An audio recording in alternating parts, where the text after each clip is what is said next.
ಒಂದು 19 ವರ್ಷದ ಹುಡುಗಿ ಆಸ್ಪತ್ರೆಗೆ ಹೋಗ್ತಾಳೆ. ಯಾಕಂದರೆ ಅವಳಿಗೆ ಡೈಲಿ ಜ್ವರ ಬರ್ತಿರುತ್ತೆ, ಸುಸ್ತಾಗ್ತಿರುತ್ತೆ. ಸೊ ಆಸ್ಪತ್ರೆಗೆ ಹೋಗಿದ ತಕ್ಷಣ ಅವಳಿಗೆ ಡಾಕ್ಟ್ರು ಚೆಕ್ ಮಾಡಿಬಿಟ್ಟು ಹೇಳ್ತಾರೆ, ನಿನಗೆ ಬ್ಲಡ್ ಕ್ಯಾನ್ಸರ್ ಇದೆ ಅಂತ. ಸೊ ಅವಳು ಫುಲ್ಲು ಸೀರಿಯಸ್ ಆಗ್ತಾಳೆ. ನಿನ್ನ ಬಳಿ 1 ತಿಂಗಳು ಮಾತ್ರ ಟೈಮ್ ಇದೆ ಅಂತ ಡಾಕ್ಟ್ರ್ ಹೇಳ್ತಾರೆ.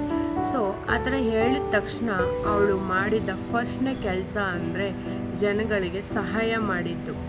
ಮಕ್ಕಳ ಜೊತೆ ಆಟ ಆಡೋಕ್ಕೆ ಸ್ಟಾರ್ಟ್ ಮಾಡ್ತಾಳೆ, ಅವ್ರ ಫ್ಯಾಮಿಲಿ ಜೊತೆ ಟೈಮ್ ಸ್ಪೆಂಡ್ ಮಾಡೋಕ್ಕೆ ಸ್ಟಾರ್ಟ್ ಮಾಡ್ತಾಳೆ. ಆ್ಯಂಡ್ ದೆನ್ 1 ತಿಂಗಳಾದಮೇಲೆ ಅವಳು ಮತ್ತೆ ಚೆಕಪ್ಗೆ ಅಂತ ಹೋಗ್ತಾಳೆ.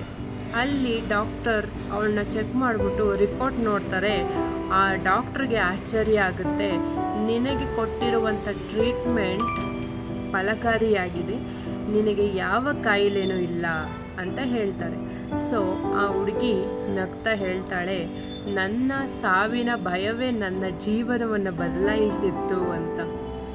ಸೊ ವಿಡಿಯೋನ ಸ್ಕಿಪ್ ಮಾಡದೆ ಕೊನೆವರೆಗೂ ನೋಡಿದ್ದಕ್ಕೆ ಧನ್ಯವಾದಗಳು.